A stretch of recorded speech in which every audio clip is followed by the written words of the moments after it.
በስመ አብ ወወልድ ወመንፈስ ቅዱስ አሃዱ አምላክ አሜን። በመጀመሪያ በክርስቶስ ክርስቲያን፣ በወልድ ውሉድ፣ በመንፈስ ቅዱስ መንፈሳውያን የተሰኛችሁ የክርስቶስ ቤተሰቦች፣ የእናታችን የቅድስት ድንግል ማርያም የአስራት ያድራ ልጆች፣ በወደደንና ባፈቀረን በጌታችን በአምላካችንና በመድኃኒታችን በኢየሱስ ክርስቶስ ፍጹም ሰላምታ ሰላም እላችኋለሁ። አሜን። የጌታችን የአምላካችን የመድኃኒታችን ኢየሱስ ክርስቶስ ስሙ ከአጽናፈ ዓለም እስከ አጽናፈ ዓለም ከፀሐይ መውጫ እስከ ፀሐይ መግቢያ የከበረና የተመሰገነ ይሁንልን። እንዲሁም አትለየውምና እናቱ እናታችን እመቤታችን ቅድስት ድንግል ማርያም ስሟ የከበረና የተመሰገነ ይሁንልን። ቅዱሳን መላእክት፣ ቅዱሳን ጻድቃን፣ ቅዱሳን ሰማዕታት እንደየክብራቸውና እንደየመጠናቸው የከበሩና የተመሰገኑ ይሁኑልን። እንኳን ለሊቀ መልአኩ ለቅዱስ ገብርኤል ወርኃዊ መታሰቢያ በዓል እንዲሁም በዚህች ዕለት ታስበው ለሚውሉ ቅዱሳን ወርኃዊና ዓመታዊ መታሰቢያ በዓላቸው በሰላም አደረሳችሁ አደረሰን። ከዚህ በመቀጠል በየካቲት ወር የሚነበብ የሊቀ መልአኩ የቅዱስ ገብርኤልን ድርሳን እናሰማለን። በአካል በገጽ 3 በመለኮት በፈቃድ በኃይል አንድ የሚሆን የማይናወጥ መሰረት መጉደል የሌለበት መዝገብ የማይፈርስ አንባ የሚያበለጽግ የሚያደኸይ የሚቀስፍ ይቅርታን የሚያደርግ ጭንቅን የሚያመጣ ችግርን የሚያቃልል ሁሉ እርሱን የሚለምን ወደ እሱ የሚማልድ አንድ አምላክ በሚሆን በአብ በወልድ በመንፈስ ቅዱስ ስም በማመን በየካቲት 19 ቀን የሚነበብ የሚጸለይ የቅዱስ ገብርኤል ድርሳን ይህ ነው። ጸሎቱ በረከቱ ከኛ ጋር ትኑር ለዘላለሙ አሜን። አባታችን አዳም ሕግና ትእዛዝን ተላልፎ ከገነት ከወጣ በኋላ የሰማያውያን ሰራዊት አለቃ ቅዱስ ገብርኤል ከመከራው እንዴት እንዳጽናናውና እንዳረጋጋው በቆጵሮስ አገር ጵጵስና የተሾመ አባ ኤጲፋኖስ እንዲህ ብሎ ተናገረ። እግዚአብሔር አምላካችን ሰውን ባሪያችን በምሳሌያችን እንፍጠር ብሎ አራቱን ባህሪያት እሳት፣ ነፋስን፣ ውሃንና መሬትን በማስተባበር ሰውን ፈጠረው። ስሙንም አዳም አለው። ከዚያም በኋላ የሕይወት እስትንፋስን አሳደረበትና ሰብአዊ ተንቀሳቃሽና አዋቂ ፍጡር አደረገው። አዳምም ከተፈጠረ 40 ቀን በኋላ በላዩ ላይ ያደረው የሕይወት እስትንፋስ ፍጹም ዕውቀት ሆነው። ይህም የሕይወት እስትንፋስ በእግዚአብሔር አምሳል ለተፈጠረ በአዳም ላይ ብቻ እንጂ ከሥጋውያን ወገን በማንም ላይ አላደረም። ያን ጊዜ የመንፈስ ቅዱስን ብርሃን አልብሶ ተድላ ደስታ ወዳለበት ገነት አገባው። ከዚህ በኋላ ግን እግዚአብሔር በአዳም ላይ እንቅልፍ አሳደረበትና ከጎኑ አንድ አጥንት በመንሳት በአንስታይ ጾታ ሔዋንን ፈጠረ። በአዳም ላይ የሚያሳድረውን የሕይወት እስትንፋስ በሷም ላይ አሳድሮ የመንፈስ ቅዱስን ብርሃን አለበሳት። ጸጋና ትንቢትም የተመላ አዳምም ከእንቅልፉ በነቃ ጊዜ ሔዋንን ተመለከተና ይህች ሥጋ ከሥጋዬ የተከፈለች ይህችም አጥንት ከአጥንቴ የተወሰደች ናት፣ ስለሆነም ረዳቴ መሆን ይገባታል አለ። የሔዋን እናት የምትሆን ናትና ስሟንም ሔዋን ብሎ ሰየማት። ከዚህ በኋላ እግዚአብሔር አዳምን በገነት ካሉት የእጽዋት ፍሬ ሁሉ ብላ፣ ክፉንና ደጉን ከሚያሳውቀው እንጨት ግን አትብላ፣ እሱን የበላህ እንደሆነ የሞት ሞት ትሞታለህና አለው። ከዚህ በኋላም እግዚአብሔር አራዊትንና እንስሳትን አዕዋፍንም ወደ ጌታችሁ ወደ አዳም ሂዱ፣ በየወገናችሁ የወደደውን ስም ያውጣላችሁ አላቸው። እነሱም ሄዱና እንደሚገባቸው ስም አወጣላቸው። እሱ ለሥጋውያን ፍጥረት ሁሉ የመጠሪያ ስማቸውን ይሰይምላቸዋል። የመጠሪያ ስማቸውን ይሰይምላቸው ዘንድ ከመንፈስ ቅዱስ ሥልጣን ተሰጥቶታልና። ስለዚህም ሰየሞና ባርኮ በሰላም ወደ በየበዓታቸው አሰናበታቸው። ከዚያም ሲመለሱ ዲያብሎስ በመንገድ አገኛቸውና አዳም ምን አላቸው አላቸው። እነሱም የሚገባንን ስም ሰይሞ ሰደደን አሉት። እንዲሁም ከእኛ አንዱ ተመርጦ ለምግብህ ይዘጋጅልህ ብንለው የሞት ሞት እንዳልሞት ከአንዲት እንጨት በስተቀር ፈጣሪ የከለከለኝ ነገር የለምና በማለት እምቢ አለን አሉት። ዲያብሎስም እኔ ከመላእክት ተለይቼ እንደተሰደድኩ እሱም ስደተኛ ይሆን ዘንድ ከዚያች የእንጨት ፍሬ ቀጥፎ ከአፉ ውስጥ ማን በጨመረልኝ እያለ ያወጣ ይወርድ ጀመር። በዚህ ሐሳብ ላይ እንዳለ ከአራዊት ሁሉ እጅግ መልካም የሆነች አርዌ ምድር እባብ በሱ ዘንድ ስለደረሰች ወዴት ትሄጃለሽ ሲል ጠየቃት። እሷም ስም ያወጣልኝ ዘንድ ወደ ጌታዬ ወደ አዳም ዘንድ ነው የሚሄደው አለችው። እሱም አመጣጥሽ መልካም ነው፣ እኔም ስም እንዲያወጣልኝ ከአንቺ ጋር መሄድ ይገባኛል በማለት በእሷ ተሰውሮ ወደ ገነት ሰርጎ ገባ። በገነት ውስጥ መላእክት ለጸሎት በየሰዓቱ ደውል ይደውላሉና በዚያ ጊዜ ማለት በ9 ሰዓት አዳም ለጸሎት ይፋጠን ነበር። የደወሉን ድምፅ በሰሙ ጊዜ አዳምና ሔዋን መልካቸው ልዩ ልዩ የሆነ አዕዋፍና አራዊት እንዲሁም በገነት ያሉ እጽዋት ሁሉ ስለ ደስታቸው ለእግዚአብሔር ምስጋና ያቀርባሉ፣ መንፈሳውያን ናቸውና። ሰይጣንም በልሳነ ከይሲ አዳምን ከሁሉ በላይ የምትሆን ንጉሥ ሰላምታ ይገባሃል በማለት ውዳሴ ከንቱ ቢያቀርብለት አዳም መልሶ እኔ በላይ ንጉሥ አይደለሁም፣ ነገር ግን የማይሾሙት የማይሽሩት ሁሉን የሚገዛ አምላክ አለ እንጂ አለው። ሰይጣንም ከአዳም አንደበት የተናገረውን የትህትና ቃል በሰማ ጊዜ ሐሳቡ ስለከሸፈበት ፈጽሞ አዘነ፣ ተከዘ። መልስም ሊሰጠው አልቻለም። ከዚህም በኋላ አዳም ወደ ጸሎቱ ሄደ። ዲያብሎስ ግን ወደ ሔዋን ሄደና የገነት ንግሥት ወይ ሰላምታ ላንቺ ይገባሻል አላት። ላንተም ሰላም ይሁን አለችው። ንግግሩንም እንደተቀበለችው ባየ ጊዜ የኑራችሁ ሁኔታ እንዴት ነው አላት። እሷም በሰላምና በደስታ እንኖራለን አለች። ከገነት ተክል እንዳትበሉ የከለከልኳችሁ መሆኑን ሰምተናል። ከገነት ተክል እንዳትበሉ የከለከላችሁ መሆኑን ሰምተናል አላት።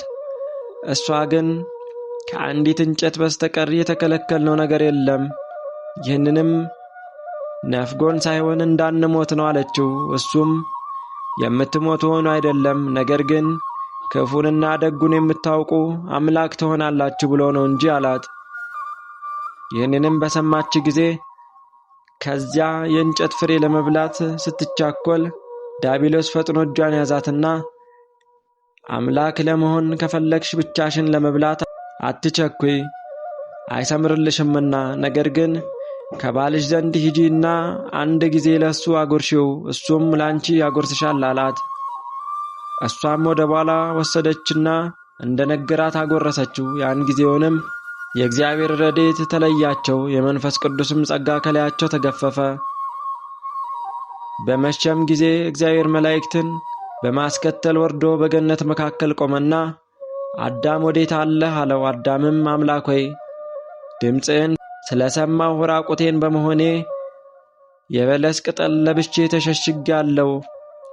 እግዚአብሔርም ራቁትህን እንደሆንክ ማን ነገረህ? ምናልባት አትብላ ካልኩህ የእንጨት ፍሬ በልተህ ይሆንን አለው። አዳምም አዎን፣ ትርዳህ ብለህ የሰጠኸኝ ሴት ሰጠችኝና በላሁ አለው።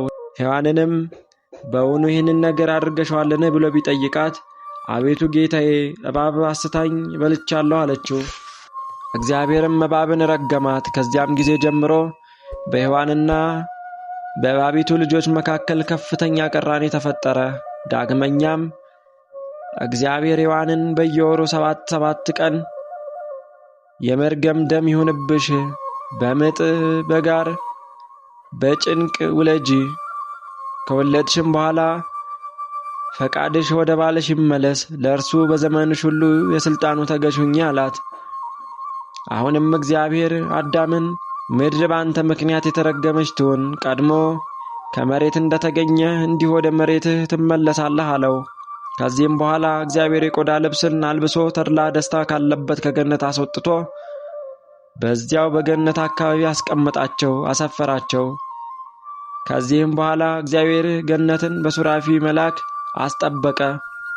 አዳምም ሔዋንን አትቅረብኝ፣ ይህ ሁሉ መከራ መሰደድ ያገኘኝ ባንቺ የተነሳ ነውና ብሎ ስላባረራት በገነት ምስራቃዊ ክፍል በሚገኝ ባሕር አጠገብ ሄዳ ተቀመጠች። ያን ጊዜ የምታጽናናህንና የምታረጋጋህን ለምን አባረርካት ብሎ ቢጠይቀው አዳምም አጥፌ ናት እንጂ ረዳቴስ አይደለችም፣ ይልቁንም ዳግመኛ እንዳታስተኝ እፈራለሁ ሲል መለሰለት። ገብርኤልም ምን የሌለው ድሃ ምን ያስፈራዋል?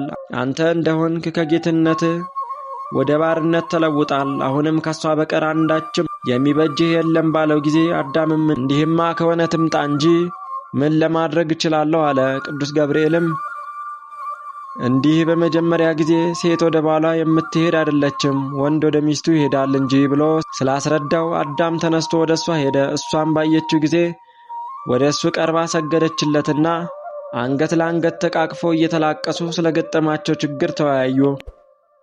በዚያን ጊዜ ሔዋን አዳምን ከቶ ዳግመኛ እግዚአብሔር ይቅር አይለንም ይሆን ብላ ብትጠይቀው እሱም ቃሌን የምትሰሚ ምክሬን የምትቀበይ ከሆነማ ይቅር ይለናል። አሁንም እስከ አንገታችን በሚደርስ ባሕር ገብተን ስለ ኃጢአታችን 40 ቀንና 40 ሌሊት እናልቅስ አላትና በዚሁ ተስማምተው ሥጋቸው እስኪቆራረጥ ድረስ በታላቅ ንስሐና ጸሎት ከባሕር ውስጥ ገብተው ቆዩ። 35 ቀንም ሲሆናቸው ዲያብሎስ በመልአከ ብርሃን ተመስሎ እነሆ እግዚአብሔር ጸሎታችሁንና ልመናችሁን ሰምቷል፣ ንስሐችሁንም ተቀብሏልና ወደ ቀድሞ ርስታችሁ አስገባችሁ ዘንድ ልኮኛል አላቸው። በመጀመሪያ ግን የለሰለሰች የእርሻ ቅብቅቡ ወደ ሆነች ሔዋን ዘንድ ሄደና እንደምን ትኖራላችሁ አላት። እሷም ቀድሞ በመልካም ኑሮ እንኖር ነበረ፣ አሁን ግን በጭልፊት ተወስደናል አለችው። እሱም በማግባባት ለመውጣት ትችያለሽ ባላት ጊዜ ፈጥና ወጣች። አዳም ግን 40 መዓልት 40 ሌሊት ቀኖና ንስሐ ገባለሁ ብዬ የገባሁት ቃል ኪዳን ሳልፈጽም አልወጣም በማለት ተከራከረ። ሰይጣንም ግን ከቀድሞ ኃጢአትህ የዛሬው እንደሚከፋ ወቅ፣ ቀድሞ አትብላ ያለህን በልተህ ከዚያ መከራ ላይ ወደቅክ። አሁን ደግሞ ምሕረት ቢያደርግልህ እምቢ ማለት ለሰውነትህም አታዝንላትምን? እኔ ምን አግዶኝ ወደ ሰማይ ወጥቼ ትእዛዝህን አልተቀበለም ብዬ እምቢታህን ለእግዚአብሔር አሳውቅልሃለሁ። ከዚህ በኋላ ግን ይቅርታ እንደማያደርግልህ እወቅ በማለት አስጠነቀቀው።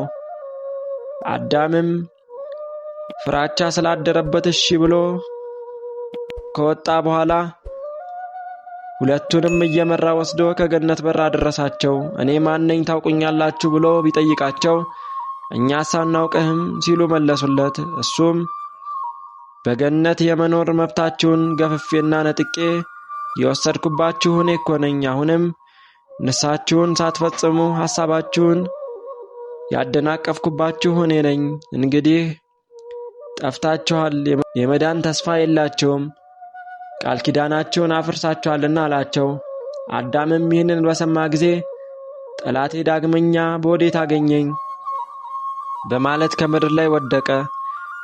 እስከ 3 ቀንም ድረስ መነሳት አልተቻለውም። በሦስተኛውም ቀን የመላእክት አለቃ ቅዱስ ገብርኤል መጥቶ ከወደቀበት አነሳውና እግዚአብሔር ይቅር ስላለህ ደስ ይበልህ፣ እሱም እንዳዘዘኝ ወደምትኖርበት ቦታ ና ልውሰድህ ብሎ ከበዓተ መዛግብት አደረሰው። በኋላ በውስጧ ንጹሕ ውሃ በሚገኝበት ቦታ እስከ ዕለተ ሞት ድረስ በዚያ ኑር፣ ከሚስትህም ጋር ግንኙነት በማድረግ ልጅ በመውለድ ተባዝታችሁ ምድርን ሙሏት ሲል እግዚአብሔር አዞሃል አለው። በዚህም ጊዜ አዳም ምን እበላለሁ ብሎ የመላእክት አለቃ ቅዱስ ገብርኤልም በጠየቀው ጊዜ ምግብህ ይታዘዝልህ ዘንድ ወደ እግዚአብሔር አመልክት አለው። ከዚህም በኋላ የመላእክት አለቃ ቅዱስ ገብርኤል ሄዶ በገነት ላሉ አዕዋፋት የገነት ንጉሥ አዳም እነሆ በረሃብ ሊሞት ተቃርቧልና በገነት ካለው ፍሬዎች ሁሉ ወስዳችሁ ስጡት፣ ባትወስዱለት ግን በኋለኛው ዘመን ከገነት እጽዋት ይልቅ ከሚበዙ ልጆች ጋር ወደ ቀደመ ርስቱ በሚመለስበት ጊዜ ቅጠሉንም ፍሬውንም ይከለክላቸዋል አላቸው። እነርሱም እንደተነገራቸው ፍሬውን ከአዳም ዘንድ ይዘው ሄዱ፣ አበረከቱና ቡራኬም ተቀበሉ። በአንድ ጊዜ ከገነት ዕፅ ባመጡለት የዛፍ ፍሬ 12 ዋሻ ሞሉለት። የዋሻውም ስፋት 30 ጊዜ የጦር ውርወራ ያህል ነበር። አእዋፎቹም ፍሬውን በዋሻው ከሞሉ በኋላ አዳምን በአምላክ ትእዛዝ ከገነት ተሰደህ በወጣህ ጊዜ ምግብህን ከገነት ፍሬ እናመጣልህ ልጆችህ ያውቁ ዘንድ ለመታሰቢያ እንዲሆን ይህንን ውለታችንን ገልጸህ ጻፍልን አሉት። በዕለተ ዓርብ በሰርክ እንደወጣ እንዲሁ ዓርብ በ9 ሰዓት ወደ ቀደመ ርስት ተመልሰህ የምትገባ መሆንክን በሁለተኛ ገጸ ሰማይ ቅዱስ ገብርኤል ሲናገር ሰምተናል። አሁንም በሙሽርነት ጊዜ ልጆችህ እንዳይበድሉን ውለታችንን ያውቁ ዘንድ ይህንን መታሰቢያ ጻፍልን እያሉ ደጋግሞ አሳሰቡት። እሱም ለመታሰቢያ ይሆናችሁ ዘንድ በድንጋይ ሐውልት ላይ ቀርጾና ጽፎ አስቀመጠላቸው። የሙሽራዋን ሥጋ እየመገበች የእጮኛዋንም ደም እያጠጣች በመልካም አስተዳደግ ያሳደገቻችሁ እናንተ የቤተ ክርስቲያን ልጆች ሆይ በእኛ ላይ ያለው ፍቅሩና ርኅራኄው ከታወቀ ዘንድ እኛም ከመላእክት ሁሉ ይልቅ አስበልጠን የይቅርታ መልአክ ቢሆን ይህንን ቅዱስ ገብርኤልን ልናከብረው ልናፈቅረው ይገባል። እሱ አስቀድሞ ወዶናልና ስለኛም ይለምንልን ዘንድ በየወሩ በዓሉን እናክብር። አዳም ትእዛዝን አፍርሶ በሐዘን ላይ በወደቀ ጊዜ ያረጋጋው እሱ ነው። ስለሆነም እኛንማ ልጆቹን እንደምን አይረዳን? ድኅረ ዓለም ጌታችን ኢየሱስ ክርስቶስ በመስቀል ላይ በመካከላችን ቆሞ ከአባቱ ከእግዚአብሔር ጋር አስታረቀን።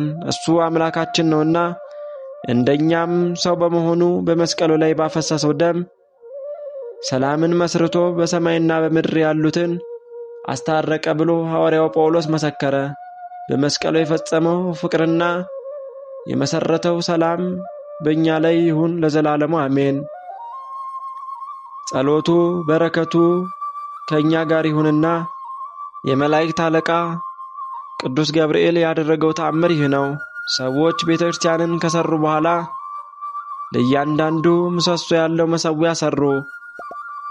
በዚያን ጊዜ አንድ መልኩ ያማረ ጎልማሳ ገብቶ የሥራውን ሁኔታ እየተመለከተ በሚያደንቅበት ጊዜ ቅዱስ ገብርኤል በሱ ላይ ክንፉን ዘርግቶ ታየው። አናጢዎቹም ለምሰሶ የሚሆነውን እንጨት ቆርጠው በሚያቆሙበት ጊዜ ቅዱስ ገብርኤል በእጁ ያዘውን በትር አብሮ ሲያቆሙ አናጢዎቹ እንደፈለጉ ይሆንላቸዋል። ያም ጎልማሳ ይህን ታላቅ ተአምር በተመለከተ ጊዜ ፈራ። ከድንጋጤም የተነሳ ፈርቶ ከምድር ላይ ወደቀ። ያዩትም ሁሉ ደነገጡ። አእምሮ በተመለሰ ጊዜ ግን ምን ሆንክ? ምንስ ታየህ? ብለው ጠየቁት። እሱም ብሩህ የሆነና ታላቅ ክንፍ ያለው ሰው አየው። ክንፎቹም በእነዚህ ሰዎች ላይ ዘርግቷቸዋል አላቸው። አምዱ ወይም ምሰሶ በሚቆምበት ጊዜ በትረ መስቀል የያዘበት እጁን ይዘረጋል። በትረ መስቀሉም ከፀሐይ ይልቅ እጅግ ያበራል። ከሚቆመውም አምድ ጋር ሲያቆመው በቆመበት ቦታ ጸንቶም ይቆማል። ሕዝቡም ሁሉ ይህንን በሰሙ ጊዜ በሃይማኖታቸው ጸኑ።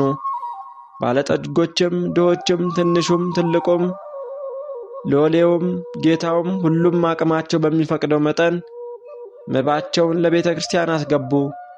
እኛም በቅዱስ ገብርኤል በዓል ሁል ጊዜ መባችንና ቁርባናችን ይቀበለን ዘንድ አምላካችን እግዚአብሔርን እንለምነው። የነገሥታት ንጉሥ የአማልክቶች አምላክ በሚሆን በጌታችን በመድኃኒታችን በኢየሱስ ክርስቶስ ፊት የበቃ ያድርገው። ቸር ጠባቂ ከሚሆን ከሰማያዊ አባቱ ማኅየዊ ከሚሆን ከመንፈስ ቅዱስም ጋር ምስጋና ገንዘቡ የሚሆን ጌታ በቅዱስ ገብርኤል ጸሎትና ረድኤት ይጠብቀን ለዘላለሙ አሜን። በረከቱ ከእኛ ጋር ትኖርና የመላእክት አለቃ ቅዱስ ገብርኤል ለቅዱስ መርቆሬዎስ ሰይፍ እንደሰጠው የሚናገር ተአምር ይህ ነው። ቅዱስ መርቆሬዎስ በጦርነት ውስጥ ሳለ የእግዚአብሔር መልአክ ቅዱስ ገብርኤል ተገልጾ ሰይፍ ሰጠውና በዚህ ጠላቶችህን ቅጣበት፣ እግዚአብሔር የአሸናፊነትን ኃይል ሰጥቶሃልና ጠላቶችህን ነገ ድል ታደርጋቸዋለህ አለው። ዳግመኛም ንጉሡ ዳኪዎስ የክርስቲያንን ሃይማኖት ትቶ ለጣዖት ሰገደ።